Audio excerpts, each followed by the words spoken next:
Welcome to this episode of the Financial and Lifestyle Freedom Podcast. Today I am speaking about how to think like a CEO to grow your business faster. And let's face it, which of us doesn't want great growth in our business? So let's dive into today's episode.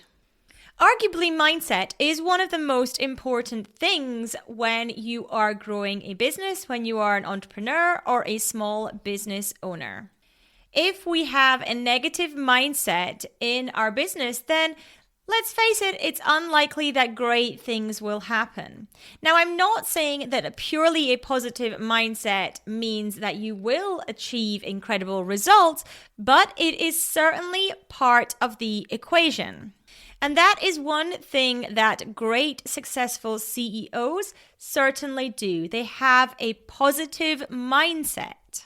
So what do you need to do in your day to ensure that you approach it with positivity? Well, for most people, that usually involves potentially tweaking how you begin your day before you sit down at your desk. Perhaps that is going for a walk in nature. Perhaps that is listening to something inspiring. But whatever it is that switches your mindset into a positive one is going to be a good thing to incorporate into your daily routine.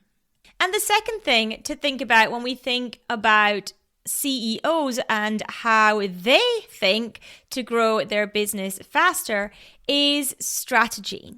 CEOs are strategic. Great CEOs are not just chucking pasta at a wall and hoping some of it sticks. They think strategically about all parts of their business. And yes, they do things that are trial and error, but that's all done with strategy, and the data is reviewed afterwards to work out what has worked and hasn't worked. Most small business owners don't have strategies in all areas of their business. A marketing strategy, a sales strategy, a hiring strategy, a finance strategy, operational strategies. All parts of your business need to be thought of in a strategic way so that you can think like a successful CEO as well. And thirdly, this follows on from the strategy part, and that is understanding the data in your business and interpreting that so you know what the data is telling you. That data might be your financial profit and loss account, but it could always also be things like leads to your website or even website hits.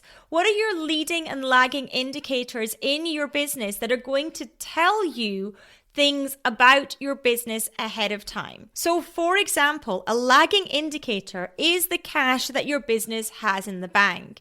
That shows you that historically up till this point, you have done something that has generated cash in the bank.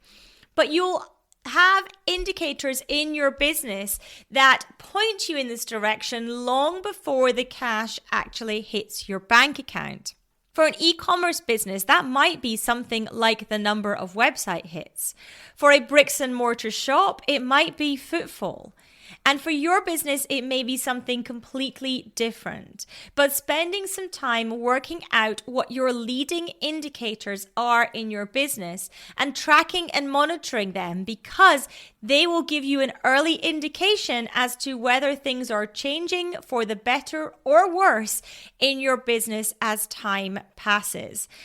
As I said, if you're an e-commerce business and you look at website hits and you start to see hits declining, you will know that that is likely to have an impact on the bank account eventually. And therefore, you'll be able to take action now to try and mitigate against those movements. It will be the same in your business. There will be things that are leading indicators that you can act on straight away rather than waiting to see what your profitability is on your profit and loss account or what your cash in the bank is. Developing a way to track and monitor these leading indicators in your business and a strategy for what to do when they change is a key way of thinking like a great CEO to grow your business.